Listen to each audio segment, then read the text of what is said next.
Hi friends, ಎಲ್ರಿಗೂ ನಮಸ್ತೆ. Welcome back to Deepika lifestyle and vlogs. ಎಲ್ಲರೂ ಹೇಗಿದ್ದೀರಾ? ನಾನು ಚೆನ್ನಾಗಿದ್ದೀನಿ. ಐ ಹೋಪ್ ನೀವೆಲ್ಲರೂ ಚೆನ್ನಾಗಿದ್ದೀರಾ ಅಂತ ಅಂದ್ಕೊಂಡಿದ್ದೀನಿ. ಪ್ಲೀಸ್ ಫ್ರೆಂಡ್ಸ್, ಈ ವಿಡಿಯೋನ ಫಸ್ಟಿಂದ ಕೊನೆವರೆಗೂ ಸ್ಕಿಪ್ ಮಾಡದೆ ನೋಡಿ. ನಿಮ್ಗೆ ಇಷ್ಟ ಆದರೆ ಲೈಕ್ ಕೊಡೋದನ್ನು ಖಂಡಿತ ಮರಿಬೇಡಿ. ನಾನಿವಾಗ ತಿಳಿಸ್ಕೊಡ್ತಾ ಇದ್ದೀನಿ ಕುಂಭರಾಶಿ ಬಗ್ಗೆ. ಬನ್ನಿ ನೋಡೋಣ. ಈ ಕುಂಭರಾಶಿಯವರಿಗೆ ಸಾಡೆ ಸಾತಿ ಸ್ಟಾರ್ಟ್ ಆಗಿ 5 ವರ್ಷ ಆಗ್ತಾ ಬರ್ತಾ ಇದೆ. ಲೈಫ್ ಹೇಗಿದೆ? 2024ರಲ್ಲಿ ಯಾವ ರೀತಿ ಕಷ್ಟ ಅನುಭವಿಸಿದ್ರಿ? 2025ರಲ್ಲಿ ಕೂಡ ಅದು ಕಂಟಿನ್ಯೂ ಆಗುತ್ತಾ ಅಥವಾ ಬದಲಾವಣೆ ಏನಾದರೂ ಆಗುತ್ತಾ ಅಂತ ಪೂರ್ಣ ಮಾಹಿತಿಯನ್ನು ವರ್ಷ ಭವಿಷ್ಯದೊಂದಿಗೆ ಬಂದಿದ್ದೇನೆ. 2025 ಕುಂಭರಾಶಿಯ ಭವಿಷ್ಯ ಹೇಗಿದೆ ಅಂತ ನೋಡೋಣ ಬನ್ನಿ. ಮೊದಲನೇ ಸಾರಿ ನೀವು ಇನ್ನೂ ನಮ್ಮ ಚಾನಲ್ಗೆ ಬಂದಿದ್ದರೆ ಸಬ್ಸ್ಕ್ರೈಬ್ ಮಾಡಿಕೊಳ್ಳುವುದನ್ನು ಮರಿಬೇಡಿ. ಹಾಗೆ ಪಕ್ಕದಲ್ಲಿರೋ ಬೆಲ್ಲೈಕನ್ ಕೂಡ ಕ್ಲಿಕ್ ಮಾಡ್ಕೊಳ್ಳಿ ಅಂತ ಹೇಳ್ತಾ, ಕುಂಭರಾಶಿಯವರ ಕೆಲವೊಂದು ಗುಣಧರ್ಮಗಳು ಯಾವ ರೀತಿ ಇರುತ್ತೆ ಅಂತ ಪೂರ್ಣವಾಗಿ ತಿಳಿಸ್ಕೊಡ್ತಾ ಇದ್ದೇನೆ ನೋಡಿ. ನಿಮ್ಮದು ಮಾನವೀಯತೆ ಹೆಸರಾಗಿರತಕ್ಕಂಥ ರಾಶಿ ಅಂದರೆ, ಪೂರ್ಣವಾಗಿ ಮಾನವೀಯತೆ ಎಲ್ಲಿದೆ ಅಂದರೆ ಅದು ಕುಂಭರಾಶಿಯಲ್ಲಿದೆ. ಸಮಸ್ತ ವಿಷಯಗಳನ್ನು ಮಾನವೀಯತೆ ದೃಷ್ಟಿಯಿಂದ ಕುಂಭರಾಶಿಯವರು ನೋಡ್ತಾರೆ. ಅಂತರಂಗ ಹಾಗೂ ಬಾಹ್ಯ ಪ್ರಜ್ಞೆಗಳು ವಿಶೇಷವಾಗಿರುತ್ತೆ. ಅಂದರೆ ನನ್ನ ಒಳಗಡೆ ಏನಿದೆ, ಹೊರಗಡೆ ಏನಿದೆ ಎಲ್ಲವೂ ಕೂಡ ಒಂದು ಸ್ವಲ್ಪ ತಲೆಯಲ್ಲಿ ಇರುತ್ತೆ. ಮತ್ತು ಅಥವಾ ಮನೆಯ ಒಳಗಡೆ ಏನು ನಡೀತಾ ಇದೆ, ಮನೆಯ ಸುತ್ತಮುತ್ತ ಹೊರಗಡೆ ಏನು ನಡೀತಾ ಇದೆ, ಎಲ್ಲ ವಿಚಾರಗಳು ಸ್ವಲ್ಪ ತಲೆಯಲ್ಲಿ ಇರುತ್ತದೆ. ಸಹನೆ ಅಂತಕ್ಕಂಥದ್ದು ನಿಮ್ಮ ತಲೆಯಲ್ಲಿ ಜಾಸ್ತಿ ಇರುತ್ತದೆ. ಹಾಗೆ ಒಳ್ಳೆ ಬುದ್ಧಿಶಕ್ತಿಗಳಾಗಿರುತ್ತಾರೆ. ಸಂಗೀತ ಸಾಧ್ಯಗಳನ್ನು ನುಡಿಸುವುದರಲ್ಲಿ ಅಭಿರುಚಿ ಖಂಡಿತವಾಗ್ಲೂ ಕುಂಭರಾಶಿಯವರಿಗೆ ಇರುತ್ತೆ. ಹಾಗೆ ಸಮಾಜಕ್ಕೆ ಒಳ್ಳೆಯದನ್ನು ಮಾಡಬೇಕು, ನನ್ನ ಕಡೆಯಿಂದ ಏನಾದರೂ ಸಮಾಜಕ್ಕೆ ತಿದ್ದಬೇಕು, ಈ ಒಂದು ಮಾಡ್ತಾ ಇರೋದು ಸರಿ ಇಲ್ಲ, ನನ್ನ ಕಡೆಯಿಂದ ಸಮಾಜಕ್ಕೆ ಏನಾದರೂ ಕೊಡಬೇಕು, ಒಳ್ಳೆಯದು ಮಾಡಬೇಕು ಅಂತಕ್ಕಂಥ ಮನಸ್ಥಿತಿ ಕುಂಭರಾಶಿಯವರಿಗೆ ಜಾಸ್ತಿ ಇರುತ್ತೆ. ಬೇರೆಯವರ ಮನಸ್ಸಲ್ಲಿ ಏನಿದೆ ಅಂತ ತುಂಬ ಬೇಗ ಅರ್ಥ ಮಾಡ್ಕೊಳ್ತೀರಿ ಕುಂಭರಾಶಿಯವರು. ನಿಮ್ಮ ಮನಸ್ಸಿನಲ್ಲಿ ಬೇಗ ಯಾರನ್ನಾದರೂ ನೋಡಿದ ತಕ್ಷಣ ಈ ವ್ಯಕ್ತಿ ಹಿಂಗೆ ಅಂತ ಕರೆಕ್ಟಾಗಿ ಹೇಳ್ತೀರಿ. ಅದೇ ಸಿಕ್ಸ್ತ್ ಸೆನ್ಸ್ ಅಂತ ಹೇಳ್ತಕ್ಕಂಥದ್ದು ಕುಂಭರಾಶಿಯವರಿಗೆ ಬಹಳ ಚೆನ್ನಾಗಿದೆ. ಅದರ ಜೊತೆಯಲ್ಲಿ ಯಾರಿಗೂ ಬಗ್ಗೋದಿಲ್ಲ. ಅಂದರೆ ನಾನು ಯಾರಿಗೂ ಬಗ್ಗಲ್ಲ, ನಾನು ಇರೋದೇ ಹೀಗೆ, ನಾನು ಯಾವುದೇ ಕಾರಣಕ್ಕೂ ಚೇಂಜ್ ಆಗಲ್ಲ, ನಾನು ಇರೋದೇ ಹೀಗೆ ಅಂತ ಇದ್ದ ಥರ ನಾನು ಸರಿಯಾಗಿದ್ದೀನಿ, ಸರಿಯಾಗಿ ದಾರಿಯಲ್ಲಿ ನಡೀತಾ ಇದ್ದೀನಿ ಅನ್ನೋ ಮನಸ್ಥಿತಿ ಖಂಡಿತವಾಗ್ಲೂ ಕುಂಭರಾಶಿಯವರಿಗೆ ಇರುತ್ತೆ. ಹೊಟ್ಟೆ ಕಿಚ್ಚು, ಮತ್ಸರ, ದ್ವೇಷ ಇದು ಯಾವುದು ಕೂಡ ಕುಂಭರಾಶಿಯವರಿಗಿಂತೂ ಖಂಡಿತವಾಗ್ಲೂ ಬರೋದಕ್ಕೆ ಚಾನ್ಸೇ ಇಲ್ಲ. ನಿಮ್ಮನ್ನು ಬದಲಾಯಿಸೋದಕ್ಕೆ ಯಾರೇ ಎಷ್ಟೇ ಪ್ರಯತ್ನ ಪಟ್ಟರೂ ಕೂಡ ಅದನ್ನು ಚೇಂಜ್ ಮಾಡೋದಕ್ಕೆ 100% ಆಗಲ್ಲ. ಯಾಕಂದರೆ ನೀವೇನಿದ್ದೀರಾ, ನೀವೇ ನಿಮ್ಮನ್ನು ಯಾರಿಂದನೂ ಕೂಡ ಬದಲಾಯಿಸೋದಕ್ಕೆ ಅಂತೂ ಸಾಧ್ಯ ಇಲ್ಲ. ಯಾಕಂದರೆ ನಿಮ್ಮ ಅಸೂಯೆ ಇಲ್ಲ, ಒಂದು ಯಾರ ಮೇಲೂ ಒಂದು ಕೆಟ್ಟದ್ದು ಯೋಚನೆ ಬರಲ್ಲ. ನೀವು ಇರೋದೇ ಆ ಥರ, ಯಾರಿಂದನೂ ಕೂಡ ನಿಮ್ಮನ್ನು ಬದಲಾಯಿಸೋದಕ್ಕೆ ಅಂತೂ ಸಾಧ್ಯ ಇಲ್ಲ. ತೊಂದರೆಗಳಿದ್ರೂ ಕೂಡ ಅದನ್ನು ಸಹಿಸಿಕೊಂಡು ಮುಂದಕ್ಕೆ ಹೋಗುವಂತಹ ಒಂದು ಕಾರ್ಯ ಸಾಧನೆ ಮಾಡಬೇಕು. ಅಂದರೆ ನನ್ನ ಕೆಲಸ ಆಗಬೇಕು ಅಂದರೆ ನನಗೆ ಯಾರಾದರೂ ಬಂದು ಬಚ್ಚಿದ್ರು ಅಂದರೆ ಚುಚ್ಚಿದ್ರು, ಹೊಡೆದ್ರು, ಬಡಿದ್ರು, ನನ್ನ ಕೆಲಸ ನಾನು ಮಾಡ್ತೀನಿ, ನನ್ನ ದಾರಿ ಏನಿದೆ ನಾನು ಹೋಗ್ತೀನಿ ಅಂತ ಹೇಳಿ ಅವರ ಚುಚ್ಚು ಮಾತುಗಳನ್ನು ಕೂಡ ತಮ್ಮ ತಲೆಗೆ ಹಾಕಿಕೊಳ್ಳದೆ ನೀವು ನಿಮ್ಮ ಕೆಲಸವನ್ನು ಮಾಡಿಕೊಂಡು ಹೋಗ್ತಕ್ಕಂಥ ಪ್ರವೃತ್ತಿ ಖಂಡಿತವಾಗ್ಲೂ ಕುಂಭರಾಶಿಯವರದ್ದು ಆಗಿರುತ್ತೆ. ಹಾಗೆ ಹೇಳಿದಂಗೆ ಸಂಪಾದಿಸಿದೇನೇ ಇದ್ದರೂ ಕೂಡ ಕಷ್ಟಾರ್ಜಿತ ಅಂದರೆ ಪಿತ್ರಾರ್ಜಿತವಾಗಿ ನಿಮಗೇನು ಅಷ್ಟಾಗಿ ಸಿಗಲ್ಲ. ಕುಂಭರಾಶಿಯವರಿಗೆ ನೀವು ಕಷ್ಟಪಟ್ಟು ದುಡಿದು ಏನಿದೆಯಲ್ಲ ಅದು ನಿಮ್ಮ ಹತ್ರ ಪೂರ್ಣವಾಗಿ ಇರತಕ್ಕಂಥ ವಿಚಾರ ಕಂಡು ಬರ್ತಾ ಇದೆ. ಕುಂಭರಾಶಿಯವರು ಖಂಡಿತವಾಗ್ಲೂ ಕೂಡ ಗೆಲ್ತಾರೆ. ಜೀವನದಲ್ಲಿ ಒಂದಲ್ಲ ಒಂದು ಟೈಮಲ್ಲಂತೂ ಕುಂಭರಾಶಿಯವರು ಗೆದ್ದೇ ಗೆಲ್ತಾರೆ. ಆ ಟೈಮ್ಗೋಸ್ಕರ ಅವರು ಕಾಯಬೇಕಷ್ಟೇ. ಯಾಕಂದರೆ ಸ್ವಲ್ಪ ರಹಸ್ಯವಾಗಿರತಕ್ಕಂಥ ರಾಶಿ ಅಂದರೆ ಅದು ಕುಂಭರಾಶಿ ಅಂತ ಹೇಳಬಹುದು. ಸ್ನೇಹಿತ ಹಾಗೂ ಬಂಧುಗಳಿಂದ ನೀವೇನಾದರೂ ಸಹಾಯ ಪಡೆದಿದ್ರೆ ಅದರಿಂದ ನೀವು ಸ್ವಲ್ಪ ಸಮಸ್ಯೆಯನ್ನು ಎದುರಿಸಬೇಕಾದಂಥ ಪರಿಸ್ಥಿತಿ ಬರ್ತದೆ. ಹಾಗಾಗಿ ಅವರನ್ನು ಆದಷ್ಟು ನೀವು ನಿಮ್ಮಷ್ಟಕ್ಕೆ ಇರೋದು ಒಳ್ಳೆಯದು ಅಂತ ಹೇಳ್ತೀನಿ.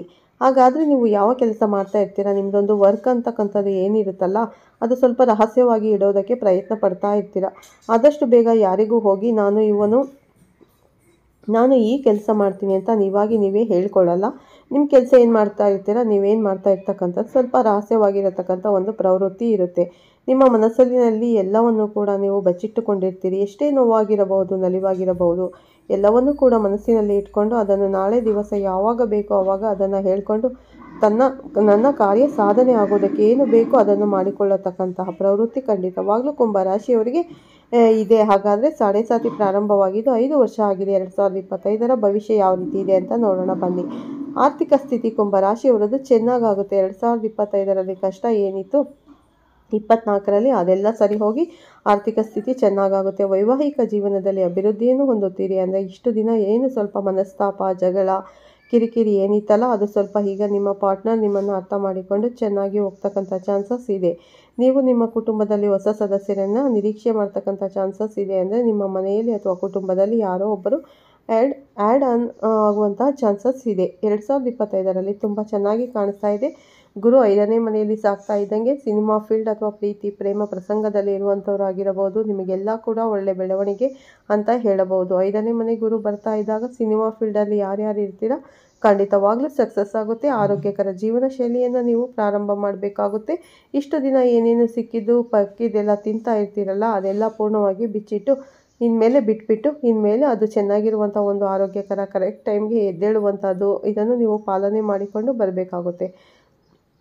ಸ್ವಲ್ಪ ಭುಜ ನೋವು ಅಥವಾ ಕೀಲು ನೋವು ನಿಮಗೆ ಬರ್ತಕ್ಕಂಥ ಚಾನ್ಸಸ್ ಜಾಸ್ತಿ ಇದೆ. ಕುಂಭರಾಶಿಯವರಿಗೆ ಸ್ವಲ್ಪ ವಾಕಿಂಗ್ ಮಾಡಿಕೊಂಡು ಬನ್ನಿ. ಹೊರಗಡೆ ಹೋಗಿ ಒಂದು ರೌಂಡ್ ವಾಕಿಂಗ್ ಆದರೂ ಮಾಡ್ಕೋಬೇಕಾಗುತ್ತೆ. ಇಲ್ಲ ಜಿಮ್ ಅಥವಾ ಒಂದು ಕನಿಷ್ಠ ಪಕ್ಷ ಒಂದು ಯೋಗ ಮಾಡುವುದರಿಂದ ಸ್ವಲ್ಪ ನಿಮ್ಮ ಒಂದು ಭುಜ ನೋವು ಕೀಲು ನೋವು ಅಥವಾ ಜಾಯಿಂಟ್ ಪೇನ್ ಅಂತ ಏನು ಹೇಳ್ತೀವಲ್ಲ ಅದೆಲ್ಲ ಸ್ವಲ್ಪ ಕಮ್ಮಿ ಆಗ್ತಾ ಬರ್ತದೆ.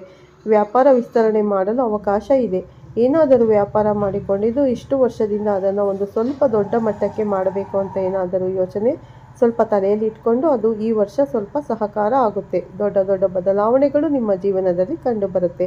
ಗುರು ಹಿರಿಯರ ಜೊತೆ ಚರ್ಚೆ ಮಾಡಿಕೊಂಡು ಯಾವುದೇ ಒಂದು ದೊಡ್ಡ ನಿರ್ಧಾರವನ್ನು ತೆಗೆದುಕೊಳ್ಳುವುದು ನಿಮಗೆ ಉತ್ತಮವಾಗಿರತಕ್ಕಂಥ ಪರಿಶ್ರಮ ಹಾಗೂ ಫಲಿತಾಂಶವನ್ನು ಕೊಡುತ್ತದೆ. ಸ್ವಂತ ಪರಿಶ್ರಮ ಹಾಕಬೇಕು. ಯಾಕಂದರೆ ನಿಮಗೆ ಸ್ವಲ್ಪ ಯಶಸ್ಸು ಆಗತಕ್ಕಂಥದ್ದು ಅಷ್ಟು ಸುಲಭವಾಗಿ ಸಿಗತಕ್ಕಂಥದ್ದು ಕಾಣಿಸ್ತಾ ಇಲ್ಲ. ಸ್ವಂತ ಪರಿಶ್ರಮ ಇರಬೇಕು. ಎಲ್ಲ ವಿಚಾರದಲ್ಲೂ ಕೂಡ ಹೊಸ ಆಲೋಚನೆಯಿಂದ ನಿಮಗೆ ಧನ ಲಾಭ ಆಗುತ್ತೆ. ಅಂದರೆ ಹೊಸ ರೀತಿ ಯೋಚನೆ ನಿಮಗೆ ಬಿಸ್ನೆಸ್ ಏನು ಎಕ್ಸ್ಟೆಂಡ್ ಮಾಡ್ತಿರಲ್ಲ ಅಲ್ಲಿ ಈಗ ಹೊಸ ತಂತ್ರಜ್ಞಾನ ಏನಿದೆ ಅದನ್ನು ಅಳವಡಿಸ್ಕೊಂಡು ಬರೋದ್ರಿಂದ ಖಂಡಿತವಾಗ್ಲೂ ಅದರಿಂದ ಧನಲಾಭ ಅಂತಕ್ಕಂಥದ್ದು ಕುಂಭರಾಶಿಯವರಿಗೆ ಕಾಣಿಸ್ತಾ ಇದೆ. ನೀವು ನಿಮ್ಮ ಕುಟುಂಬಕ್ಕಾಗಿ ಶ್ರಮಿಸ್ತೀರಿ. ಕುಟುಂಬದ ಅಗತ್ಯಗಳನ್ನು ಕೂಡ ಪೂರ್ಣ ಮಾಡ್ತೀರಿ. ಆದರೆ ಕುಟುಂಬದಿಂದ ಸ್ವಲ್ಪ ನೀವು ನೋವನ್ನು ಕೂಡ ಅನುಭವಿಸತಕ್ಕಂಥ ಚಾನ್ಸಸ್ಸು ಇದೆ ಅಂತ 2025ರಲ್ಲಿ ಪೂರ್ಣವಾಗಿ ಕಾಣಿಸ್ತಾ ಇದೆ. ಕೋಪಗೊಳ್ಳೋದು ಮತ್ತು ಅಸಭ್ಯ ಭಾಷೆಯನ್ನು ಬಳಸಿಕೊಳ್ಳುವುದು ಈ ಕುಂಭರಾಶಿಯವರು ಸ್ವಲ್ಪ ನಿಲ್ಲಿಸಬೇಕಾಗುತ್ತೆ.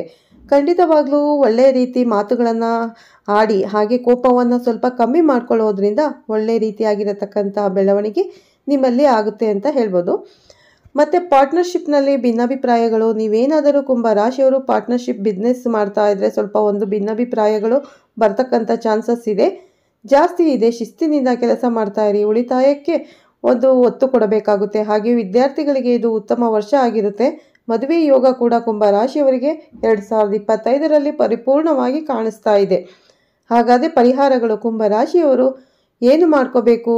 ಮತ್ತು ನೀವು ನಿಮ್ಮ ಜೀವನದಲ್ಲಿ ಯಾವುದಾದರೂ ವೈಯಕ್ತಿಕ ಸಮಸ್ಯೆಯನ್ನು ಅನುಭವಿಸುತ್ತಿದ್ದರೆ ಉದ್ಯೋಗ ವ್ಯಾಪಾರ ಮದುವೆ ಸಮಸ್ಯೆ ಸಂತಾನ ಗಂಡ ಹೆಂಡತಿ ಸಮಸ್ಯೆಗಳಾಗಿರಬಹುದು.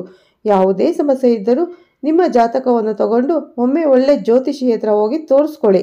ಖಂಡಿತ ನಿಮಗೆ ಪರಿಹಾರವನ್ನು ತಿಳಿಸ್ಕೊಡ್ತಾರೆ. ಮತ್ತು ನಿಮಗೆ ಏನಾದರೂ ತುಂಬ ಪ್ರಾಬ್ಲಮ್ ಆಗ್ತಾ ಇದೆ ನೀವು ನವಗ್ರಹ ಶಾಂತಿಯನ್ನು ಒಮ್ಮೆ ಮಾಡಿಸ್ಕೊಳ್ಳಿ ಮನೆಯಲ್ಲಿ. ಮತ್ತು ನೀವು ನವಗ್ರಹದ ಅಂದರೆ ನವರತ್ನದ ಕಲ್ಲನ್ನು ಉಂಗುರವಾಗಿ ನೀವು ಧರಿಸ್ಕೋಬೋದು ನಿಮ್ಮ ಕೈಯಲ್ಲಿ. ತುಂಬ ಒಳ್ಳೆಯದಾಗುತ್ತೆ. ನಿಮ್ಮ ಮನೆ ದೇವರ ಮನೆಯಲ್ಲಿ ಇಟ್ಟು ಪೂಜೆ ಮಾಡುವುದರಿಂದ ಖಂಡಿತವಾಗ್ಲೂ ಕೂಡ ಎಲ್ಲ ರೀತಿಯ ಆಲ್ರೌಂಡ್ ಡೆವಲಪ್ಮೆಂಟ್ ನಿಮ್ಮ ಮನೆಯಲ್ಲಿ ಯಾರೇ ಇರಲಿ ಎಷ್ಟೇ ಜನ ಇರಲಿ ಎಲ್ಲರ ಹೆಸರನ್ನು ಹೇಳಿ ಸಂಕಲ್ಪ ಆಗ್ತದೆ. ಸ್ನೇಹಿತರೆ, ಅವರದ್ದು ಯಾವುದೇ ರಾಶಿಯಾಗಿದ್ದರೂ ಕೂಡ ಈ ನವರತ್ನದ ಕಲ್ಲುಗಳನ್ನು ನೀವು ಅಂದರೆ ಕುಂಭರಾಶಿಯವರು ಧರಿಸ್ಬೋದು ಅಂತ ಹೇಳ್ತಾ ಇದ್ದೀವಿ. ಮತ್ತು ನೀವು ನವಗ್ರಹ ಶಾಂತಿ ಮಾಡ್ಕೊಳ್ಳೋದನ್ನು ಖಂಡಿತ ಮರಿಬೇಡಿ. ನೋಡಿದ್ರಲ್ಲ 2025ರಲ್ಲಿ ಕುಂಭರಾಶಿಯವರಿಗೆ ಯಾವ ರೀತಿ ಫಲಗಳು ಶುಭ ಫಲಗಳಿವೆ ಮತ್ತು ಯಾವ ರೀತಿ ಪೂಜೆನ ನವಗ್ರಹ ಶಾಂತಿ ಮತ್ತು ಯಾವ ಕಲ್ಲನ್ನು ಧರಿಸ್ಬೋದು ಅಂದರೆ ನವರತ್ನವನ್ನು ಕೈಯಲ್ಲಿ ಧರಿಸ್ಬೋದು ಪ್ರತಿಯೊಂದು ವಿವರವಾಗಿ ತಿಳಿಸಿಕೊಟ್ಟಿದ್ದೇನೆ ಈ ವಿಡಿಯೋದಲ್ಲಿ.